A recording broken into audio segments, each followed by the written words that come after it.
2015년 12월 20일 성탄주일에 하나님께서 우리에게 주시는 말씀은 베드로전서 2장 9절에서 10절입니다. 신약 378페이지 베드로전서 2장 9절에서 10절 말씀을 봉독에 올리겠습니다. 그러나 너희는 택하신 족속이요 왕같은 제사장들이요 거룩한 나라요 그의 소유가 된 백성이니 이는 너희를 어두운 데서 불러내어 그의 기이한 빛에 들어가게 하신 이의 아름다운 덕을 선포하게 하려 하심이라. 너희가 전에는 백성이 아니더니 이제는 하나님의 백성이요 전에는 긍휼을 얻지 못하였더니 이제는 긍휼을 얻은 자니라. 아멘. 1944년 12월 24일 독일 휘르트겐 숲속에 이른 밤이 이르도록 다가오고 눈보라 속에 외딴 농가가 서 있었습니다. 세상은 아직 전쟁 중이었습니다만 그 농가는 전쟁과 동떨어져서 성탄절 이브의 축복 속에 외롭게 서 있었습니다. 12살 프리츠 빈케는 어머니를 도와 성탄절 만찬을 준비 중이었습니다. 한참 식사를 준비하는 중에 갑자기 문이 벌컥 열리더니 3명의 미군 나고병이 들어닥쳤습니다. 추위와 굶주림에 지친 그들은 음식과 하룻밤 잠자리를 부탁했습니다. 프리츠의 어머니는 굉장히 고민에 빠집니다. 적군인 미군을 도와주다가 발각되면 사형을 당하는 당시 분위기 때문에 그랬습니다. 그래도 오늘은 성탄절 이브입니다. 집에 찾아온 어려움을 당한 사람을 외면할 수는 없죠. 그래서 어머니가 들어오라고 함께 성탄절 식사를 하자고 식탁에 초청하게 됩니다. 3명이 무언가 앉아서 막 식사를 하려는데 공교롭게도 갑자기 또 문이 열리더니 이번에는 독일군 4명이 들이닥쳤습니다. 그들도 추위에 길을 잃고 방황하다가 어둠 속에서 오두막에 불빛을 보고 찾아온 겁니다. 독일군이 들어와서 보니까 미군이 있으니까 당연히 총불을 겨누고 식사하던 미군도 기겁하며 총을 서로 겨누었더랬습니다. 일촉즉발의 위기에서 프리츠 어머니가 가운데 총불을 잡고 오늘은 성탄절 이브니까 오늘만은 싸우지 말고 평화를 좀 누리면 안 되겠냐고 애원하기 시작합니다. 한창의 긴장이 지나고 기적처럼 양쪽 군인들이 총불을 내리고 함께 식사를 하게 됩니다. 물론 서로 간에 기싸움도 벌어지고 긴장감이 돌았습니다만 이 전쟁의 와중에 성탄절 만찬을 베풀어 주신 하나님께 같이 기도하다 보니까 짧은 평화가 이루어졌습니다. 긴 밤을 함께 지내며 서로 대화를 하다 보니까 적대감이 약간의 호기심으로 바뀌었고 그 호기심이 동정심으로 바뀌어갔습니다. 왜냐하면 그 미군 3명 중에 1명은 심각한 총상을 입어서 부상병이었는데 독일군 중에 1명은 하이델베르크 의과대학에 재학 중이던 의과대학생이었습니다. 자기의 의학 지식을 총동원해서 야근 비로 없었지만 그 부상당한 미군 병사 적군을 정성껏 간호해 주기 시작했습니다. 그걸 미군이 보니까 또 얼마나 고맙습니까? 그래서 자기 아버지로부터 받았던 유물인 시계를 또 고맙다고 주게 되고 그러다 보니까 짧은 시간에 우정이 싹 텄던 것 같습니다. 밤이 새고 25일 성탄절 아침에 미군에게 나침반까지 주면서 독일군이 어디로 가면 당신들 본 부대가 있다는 길을 알려주고 악수하고 헤어지게 됩니다. 그 후 프리츠 가족은 미국으로 이민을 와서 하와이에 정착했고 이 기적 같은 스토리는 리더스 다이제스트 1973년 1월호에 실리게 됩니다. 그런데 이게 너무 스토리가 극적이라 이게 지어낸 얘기가 아니냐, 이게 진짜 사실이냐 많이 떠들썩하게 됩니다. 그러던 중에 1995년 Unsolved Mysteries라는 방송에 프리츠가 나가서 이야기를 하게 되고 그 방송을 보던 당시 현장에 있었던 미군 중에 1명이었던 미국 8사단 121년대 랄프 화이트 씨가 방송을 보고 방송국 연락하게 됩니다. 그래서 방송국에서 프리츠를 만나게 되고 두 사람이 극적인 재회에서 프리츠가 이 랄프 화이트 씨가 프리츠에게 이렇게 말합니다. 당신 어머니는 우리 생명을 구해준 생명 은인이고 천사 같은 분이었습니다. 그리고 방송에 고백함으로써 이 거짓말 같은 이야기는 사실로 증명이 됐습니다. 성탄절의 놀라운 위력이 가져온 기적이 아닌가 그렇게 생각해 봅니다. 삶은 이야기입니다. 사람들마다 저마다 이야기를 만들며 살아갑니다. 어떤 사람들은 한 줄기 눈물 없이는 떨어질 수 없는 장편 소설 같은 삶을 살기도 하고 또 어떤 사람은 중편 소설, 단편 소설 같은 삶을 사십니다. 또 어떤 사람은 짧지만 아름다운 한 편의 시와 같은 삶을 살다가 가기도 하죠. 그러나 누구나 삶을 이야기를 만들어 갑니다만 모든 사람의 삶이 결코 아름다울 수는 없습니다. 왜냐하면 원치 않는 절망스럽고 고통스러운 일들이 우리에게 많이 일어나기 때문에 그렇습니다. 세상이 비록 힘들고 어렵지만 그래도 세상이 살아갈 만한 아름다운 것을 여겨진 이유는 고난 가운데서도 아름다운 삶을 살아가는 용기 있는 사람들 때문이라고 생각합니다. 인간은 자신에 대해서 잘못된 시각을 가지게 되면 인생을 절대로 올바르게 살 수가 없습니다. 왜곡된 자아상, 잃어버린 자존감은 인간의 가장 큰 비극입니다. 실제로 인간의 많은 비극은 왜곡된 자아상과 낮은 자존감 때문에 벌어집니다. 성탄이란 바로 이런 인간의 비극 한가운데 하나님이신 그분이 가장 연약한 인간으로 모습으로 찾아오신 날입니다. 하나님이 가난 아기의 모습으로 우리를 찾아오신 목적은 우리들의 잃어버린 자존감, 내가 누구인가 하는 본질적인 자존감을 회복시키기 위해서였습니다. 성탄이란 우리들의 왜곡된 모습에서 돌이켜서 우리의 원래 모습을 되찾는 날입니다. 그러니까 여러분이 과거에 어떤 실패가 있었든지 또는 지금 여러분 삶이 얼마나 부끄러운 삶이든지 전혀 문제가 되지 않습니다. 성경에서 우리를 향하신 축복의 말씀들이 굉장히 많이 있고 우리들 신문에 대한 많은 말씀들이 있습니다. 그 가운데도 오늘 우리가 읽은 본문의 말씀처럼 감격적인 표현은 또 찾아보기 힘들지 않은가 생각합니다. 오늘 본문에는 하나님께서 우리에게 주신 놀랍고도 아름다운 성탄 선물 꾸러미가 있습니다. 그 선물은 우리 신분의 변화에 대한 아주 귀하고도 감격적인 선언입니다. 하나님이 우리에게 주신 가장 위대한 성탄 선물 보따리를 함께 좀 풀어보고 우리에게 주신 하나님 은혜를 구체적으로 누리고 느끼면서 하는 성탄절 되기를 축원합니다. 첫째로 하나님이 우리에게 주신 성탄절 첫 번째 선물은 우리를 하나님께서 하나님의 택하신 족속으로 삼아 주신 것입니다. 이 족속이란 말은 혈통, 가문, 후손 이런 뜻입니다. 고대 헬라어로 에클렉토스라고 합니다. 에클렉토스. 사람이나 사물 중에 가장 귀중한 대상을 지칭할 때 쓰던 말입니다. 유대인들은 자신들이 아브라함의 후손, 아브라함의 에클렉토스라는 것을 정말 자부심을 가지고 살아왔고 지금도 그렇게 살아가고 있습니다. 자부심이 대단합니다. 그러나 진정한 택함받은 족속은 그런 육신의 혈통이 아니라 그리스도 안에서 그리스도와의 연합을 통해서 새롭게 하나님 백성으로 태어난 영적인 후손들인 것입니다. 하나님은 우리를 하나님의 존귀한 가족이며 후손으로 선택해 주신 것입니다. 그것이 성탄의 가장 큰 선물입니다. 구약에서 하나님이 이스라엘 백성을 특별히 선택해서 돌보시고 인도해 주신 것처럼 우리는 아기 예수 탄생을 통해서 특별히 하나님 혈통으로 선택된 것입니다. 여러분이 육신의 자신의 모습 보고 육신적인 환경과 육신적인 자신의 모습 보고 상처도 많이 받고 볼품도 없는 초라한 모습이라고 한탄할지 모르겠습니다. 그런 절망이 여러분을 지치게 할 때 절대로 잊지 말고 기억하십시오. 우리는 하나님에 의해서 선택된 하나님의 존귀한 존재입니다. 자꾸 스스로가 위축되고 우울해질 때 그 자존감을 굳게 붙잡으십시오. 나는 하나님의 존귀한 가족이며 하나님의 위대한 후손이다. 그것이 하나님께서 우리에게 주신 아름답고도 놀라운 성탄의 선물인 것입니다. 하나님께서는 우리를 하나님의 가족으로 인정해 주셨습니다. 그 놀라운 특권은 우리가 노력하고 애써서 얻은 전리품은 결코 아닙니다. 하나님이 아무런 조건 없이 일방적인 은혜로 우리에게 주셨고 그 은혜로 우리를 택해 주신 것입니다. 하나님이 우리를 택했다는 것은 하나님의 전적인 관심과 사랑이 우리에게 있다는 뜻입니다. 우리가 무엇을 하든지 비록 우리가 인격적으로 문제가 많고 또 실수하고 심지어는 죄를 짓더라도 하나님께서 지켜주시겠다는 것입니다. 어디 있든지 우리를 보호해 주시겠다는 것입니다. 그러니까 여러분 우리는 그럭저럭 인생을 이렇게 저렇게 살다가 버려질 인생이 아니란 말이에요.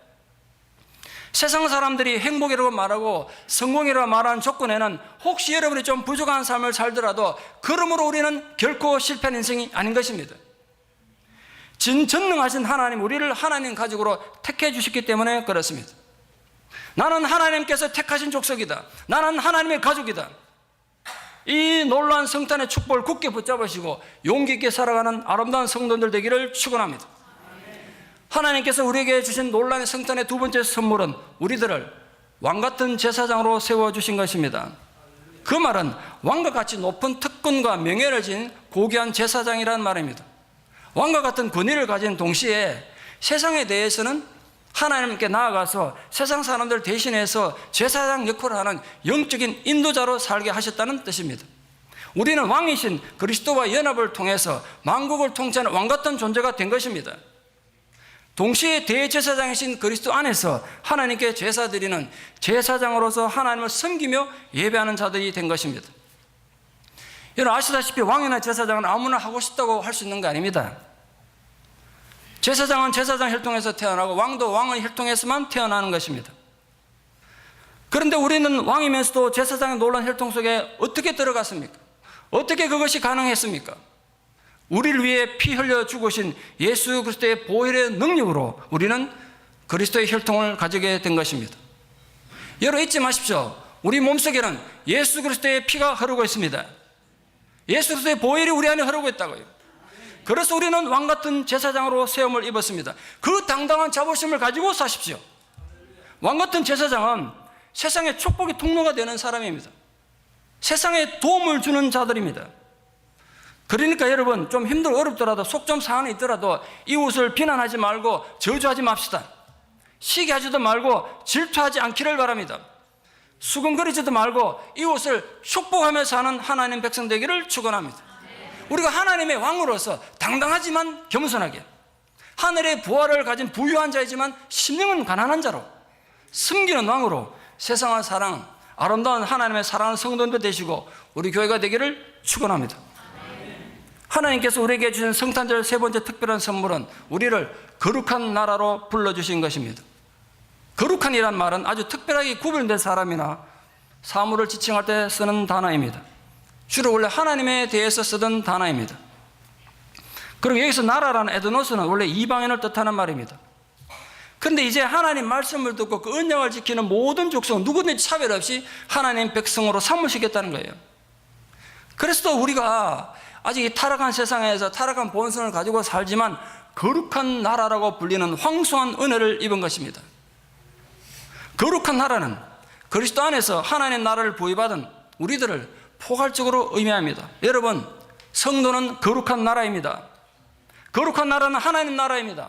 하나님 나라는 예배하는 나라입니다. 우리는 하나님을 예배하고 하나님께 순종함으로 하나님 나라의 유업과 복을 받은 특권을 얻었습니다. 결국 거룩한 나라란 세상에서 우리들이 구분된 삶을 사는 것을 말합니다. 그게 윤리적인 의미에서 순결하고 무지한 모습을 의미하기도 하고 정의로운 모습을 의미하기도 할 것입니다. 그러나 우리는 타락하고 혼란스러운 이 세상에서 하나님 나라를 나타내야 하는 겁니다.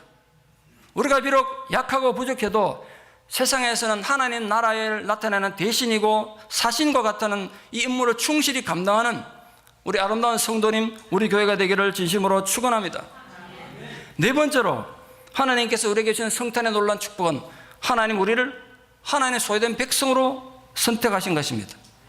소유란 보존하다, 획득하다는 뜻입니다. 다시 말해서 우리가 하나님의 소유가 됐다는 것은 하나님께서 특별한 대가를 지불하고 우리를 하나님의 것으로 획득했다는 거예요. 하나님의 소유된 백성이라는 말은 그 말 자체가 우리가 하나님의 특별한 소유, 보물이라는 거예요. 한마디로 표현하면 우리가 하나님의 보물이 됐다는 거예요. 우리는 온 천하를 다 주고도 바꿀 수 없는 하나님의 귀한 보물입니다. 그 광경을 한번 그림으로 그려보세요. 여러분 집에 이만한 다이아몬드가 있으면 그거 볼 때마다 얼마나 귀하겠습니까? 돈으로 환산이 안 돼. 근데 하나님께서 우리를 보고 어떤 것으로도 가치를 매길 수 없는 귀한 보물을 보듯이 우리를 그렇게 여겨 주겠다는 것이 하나님 소유된 백성이란 뜻입니다. 여러분 생각해 보십시오. 하나님께서 여러분을 보시고 값을 매길 수 없는 가치를 두고 귀하게 사랑스럽게 우리를 바라보시는 그 광경, 그게 우리가 하나님 소유된 백성이에요. 얼마나 황송스럽고 감격스럽고 신나는 말씀입니까? 우리는 아기 예수 탄생의 성탄을 통해서 하나님의 특별하신 목적을 위해 구분된 그분의 소유된 백성입니다. 하나님 보물이 된 것이에요. 어떻게 우리가 그렇게 하나님 소유된 하나님 보물이 될 수 있었습니까? 그리스도 십자가 보혈의 공로로 우리 모든 죄를 사하셨기 때문에 그렇습니다. 우리를 사망의 권세에서 건져주셨기 때문에 그렇습니다. 그래서 마지막 심판날까지 보존하시고 지켜주시기 때문에 가능한 것입니다. 잘 아시다시피 지난 11월 13일 파리에서 총격 테러가 일어났을 때 5살 난 아들을 살리기 위해서 어머니와 할머니가 그 아들을 온몸으로 막았습니다. 어머니와 할머니가 테러리스트가 쏘는 총에 몸은 벌집이 됐지만 결국은 그 아들을 살리고 어머니와 할머니는 희생되고 말았습니다. 아직은 아들이 어려서 잘 모를지 모르겠습니다만 세월이 조금 흐른 뒤에 커서 세상을 이해할 나이가 되면 뜨겁게 느낄 것입니다. 엄마가 자신을 구하기 위해서 온몸으로 총탄을 맞고 숨졌다는 그 사실의 가치를 느끼지 않겠습니까? 하나님은 바로 우리를 그런 비극의 현장에서 살리기 위해서 독생자를 우리 대신 온몸으로 총탄을 맞고 십자가에 달려 죽게 하심으로써 저와 여러분을 하나님의 소유로 삼으신 것입니다. 그 놀라운 성탄의 선물을 깊이 이해하고 하나님의 소유된 백성으로 남은 생애를 살아가는 소명의 눈을 뜬 교회 성도가 되기를 축원합니다.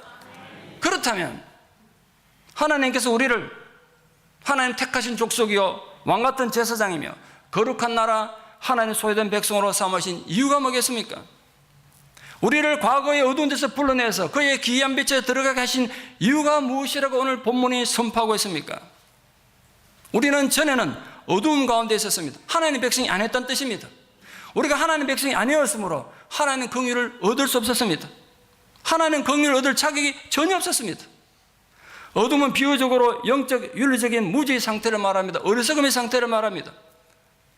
동시에 사탄이 지배하는 죄악된 상태를 지칭합니다. 그게 우리들 모습이었습니다. 그런데 이제는 하나님 백성이 되었고 하나님 긍휼 얻는 복된 자녀가 된 것입니다. 우리를 귀한 빛에 들어가게 하신 하나님 은혜로 그렇게 된 것입니다. 우리가 빛에 들어갔다고 했는데 그 빛이란 헬라가 포스입니다. 포스. 지난주 새로 개봉한 스타워즈라는 영화가 전 세계에 난립니다. 그 제목이 깨어난 포스, Awaken Force더라고요. 제가 영화 제목 깜짝 놀랐습니다. 그 소설의 원작자가 어떤 의도로 포스라는 말을 썼는지 모르겠습니다만 아마도 제 상상한 건데 아무도 이 기독교 문화니까 성경을 아는 사람이 헬라의 포스를 알고 쓴 것 같습니다. 그래서 스타워즈라는 영화 전체에 포스라는 것이 굉장히 중요하게 작동합니다. 상처 입은 사람에게 포스가 가면 상처가 났습니다. 용기 잃고 비겁했던 사람이 포스가 가면 용기를 가진 사람으로 막 바뀐다고요. 포스가 그런 중요한 의미를 가집니다. 오늘 여기서 포스란 빛으로 해석했습니다만 빛의 근원으로서의 하나님을 의미합니다. 그것이 우리에게 주어져 있다는 거예요. 오늘 기이하다는 것은 인간의 일반적인 상식과 경험으로는 설명할 수 없는 놀라운 어떤 현상을 가리킵니다. 그 귀한 선물이 우리에게 주어졌는데 그게 성탄이라는 거예요. 분명 성탄은 세상을 향한 하나님 아버지의 놀랍고도 귀한 선물 아니겠습니까? 근데 그 아름다운 하나님의 사랑과 덕을 세상에 전하라고 우리를 이렇게 불렀다는 거예요. 그러니까 성도는 이 세상에서 하나님 자녀되는 그 원인이 뭐냐면 내 자신만이 구원받기 위한 것이 아니에요. 우리가 세상에서 하나님 정인된 삶을 살도록 하기 위해서 하나님 앞에 네 가지 특권을 우리에게 주셨습니다. 죄와 사망의 어둠에서 구원받은 그리스도인들은 하나님의 아름다운 덕을 세상에 전해야 될 책임이 있습니다. 한때 주님을 배신했던 경험을 통해서 인간의 연약함을 누구보다 잘 이해했던 베드로는 그리스도를 통하여 성도들이 얻은 영적인 특권을 선포하면서 이 하나님의 사랑과 긍휼을 전가하고 있습니다. 그 하나님의 사랑과 긍휼하심이 오늘 우리에게 주신 하나님의 위대한 선물인 것입니다. 우리는 적어도 오늘 본문이 선포한 네 가지 위대한 하나님의 선물을 받은 자입니다. 잊지 마십시오. 여러 사람이 지금 아무리 현실적으로 비참하고 좀 장사가 안 돼서 마음이 위축되어 있고 고통 가운데 있고 여러분이 남에게 상처를 받았더라도 여러분 모두는 이 위대한 선물을 하나님부터 받은 것입니다. 우리는 본래 어둠의 자식이었습니다. 희망도 없고 영원한 생명이 없었습니다. 우리 죄로 인해서 영원한 저주와 지옥의 고통에서 영원히 살아야 될 그런 운명이었습니다. 그런데 예수 그리스도를 통하여 부활의 생명과 하나님 나라를 선물로 받은 것입니다. 그 결과 엄청난 신분의 변화를 입었습니다. 우리가 사랑하는 가족을 일찍 잃어서 아픔을 가질 수 있습니다. 그러나 부활의 생명이 내게 선물로 옴으로써 그 죽음의 고통을 극복할 수 있는 것입니다. 그 위로가 여러분에도 함께 하기를 바랍니다. 그게 성탄의 최고의 선물 아니겠습니까? 비록 내가 세상에서 특별한 부귀 영화를 누리지 못하고 내가 오늘 당장 죽는다고 해도 택하신 족속이여 왕같은 제사장이며 거룩한 나라 하나님 소유된 백성, 이 네 가지 놀라운 특권을 누린 하나님의 존귀한 자녀라는 사실을 믿으십시오. 나는 가장 영원한 그 하나님 나라에 지금 당장 들어갈 수 있는 하나님 자녀라는 사실을 부디 믿기를 바랍니다. 그냥 마음으로 믿을 뿐 아니라 그 사실로 인하여 위로받기를 바랍니다. 여러분의 현실이 아무리 여러분의 심장을 찌르고 여러분 어깨를 무겁게 누르더라도 그 성탄의 위대한 선물로 위로받기를 바랍니다. 그래서 기쁨을 회복하십시오. 소망을 회복하십시오. 모름지기 즐겁게 기쁘게 사시기를 바랍니다. 감사하며 사십시오. 의미 있고 순간순간을 복되게 사시기를 축원합니다. 오늘은 성탄주일입니다. 우리 모두가 하나님의 놀라운 선물을 가진다는 것이 구체적으로 어떤 것인지 삶의 한 이야기를 나누는 것으로 말씀을 맺으려고 합니다. 왕의 아들로 태어나 왕의 신분이 될 존재였지만 스스로의 자존감을 잃어버린 채 비천한 삶에 만족하며 살아가던 어린 사자 심바가 있었습니다. 심바는 아버지 무파사 왕이 자기 때문에 사고로 죽자 그 죄책감으로 자기 왕국을 도망쳐서 숲속에서 멧돼지와 함께 살며 멧돼지처럼 살게 됐습니다. 심바는 밀림의 유일한 왕인 무파사의 아들인 왕통을 이어받은 유일한 왕의 후손이었지만 자존감을 잃어버리고 될 대로 되라는 식으로 인생을 무의미하게 살게 된 것입니다. 소망도 없고 꿈도 없고 단지 본능적인 쾌락의 삶만 살고 있었습니다. 이 심바가 자신의 자존감을 회복하는데 가장 큰 걸림돌이 있었는데 그게 뭐냐면 자기 때문에 사고로 죽은 아버지의 아픈 과거를 떠올리는 게 너무 싫었어요. 이 과거를 잊지 않은 거야. 내가 힘들어. 그냥 그거 잊어버리고 그게 두려워서 왕으로 살기보다는 그냥 멧돼지처럼 편하게 사는 길을 택했습니다. 왕이 되어야 될 존재가 멧돼지 삶처럼 시궁창에서 푹 빠져 살고 있던 어느 날 자기 어릴 적 친구였던 암사자 랄라와 아버지의 스승이었고 자신의 스승이기도 했던 지혜로운 원숭이 라피키를 만나게 됩니다. 그 스승을 통해 가지고 자신의 존재에 대해서 비로소 눈을 뜨게 됩니다. 아, 내가 이렇게 시궁창에서 멧돼지처럼 살 존재가 아니구나. 나는 왕의 후손이고 왕이 될 사람이구나. 왕이 될 존재구나. 그걸 다시 깨닫고 무너진 자존감을 회복하게 됩니다. 그 결과 자신은 왕통의 왕의 혈통이라는 사실을 자각하고 자신의 왕권을 회복하고 왕국을 새롭게 건설하게 됩니다. 애들이 즐겨보는 만화 영화의 주인공입니다만 그걸 우리에게 적용하면 이렇습니다. 여러분, 인간은 절대로 동물적인 감각과 쾌락으로만 살도록 만들어져 있지 않습니다. 그런데 우리 살다 보면 누구나 자기 정체성을 잃어버릴 수 있습니다. 하나님의 이 존귀한 백성이라는 자존감을 잃어버린다고요.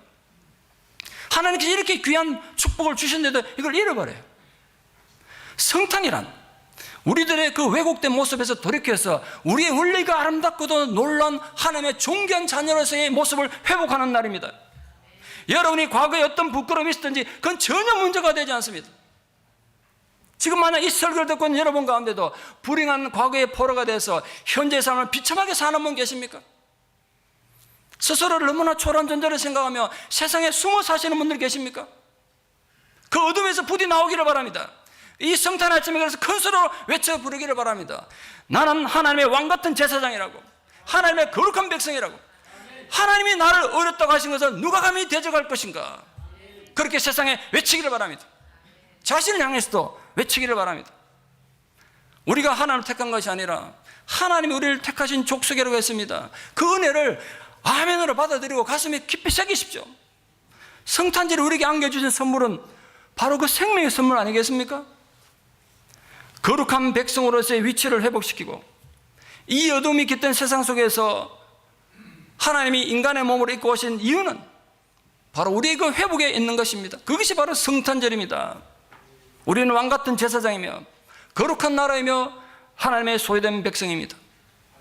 누가 감히 우리를 참소하며 대적할 수 있겠습니까? 그 승리의 자존감을 회복하십시오. 그렇게 하심으로써 하나님은 우리를 하여금 하나님의 아름답고도 귀한 덕을, 그 아름다움을, 그 축복을, 그 은혜를 세상에 전하기를 원하십니다. 우리의 호흡이, 우리의 찬양이, 우리의 감사와 우리의 기도가 이 혼탁한 세상 속에서 살아있는 하나님의 증거가 되도록 우리 모두 소리 높여 외칩시다. 나는 하나님의 왕같은 제사장이여 거룩한 백성이다. 그 자부심으로 충만한 이 성탄이 되기를 진심으로 축원합니다. 기도드리겠습니다. 하나님 은혜를 감사합니다. 우리가 깨어진 비참한 상처와 낮은 자존감 때문에 하나님께서 이토록 놀라운 축복을 주셨다는 사실을 망각하고 어두운 가운데 살았습니다. 우리 분명히 전에는 어두운 가운데 있었습니다. 그러나 오늘 우리가 다시 깨닫습니다. 하나님께서 나를 택하신 족속으로 왕같은 제사장으로 하나님의 소유된 백성으로 세우심을 인하여 이제는 빛 가운데 거하게 하신 놀라운 사실을 깨닫습니다. 이 성탄 주일 아침에 우리 사랑하는 모든 성도님들 심령 가운데 이 하나님의 살아있는 약속이, 이 놀라운 축복이 분명히 인식되어지고 믿어지게 도와주시옵소서. 그 믿음으로, 하나님의 소망으로 하나님 주신 그 놀라운 축복의 선물을 가지고 열심히 이 세상을 살아가는 우리들에게 도와주시옵소서. 지금 고난 가운데 있는 모든 성도님들에게 하나님의 위로와 격려가 구체적으로 부어지기를 소망하며 예수님 이름 받들어 기도드리옵나이다. 아멘.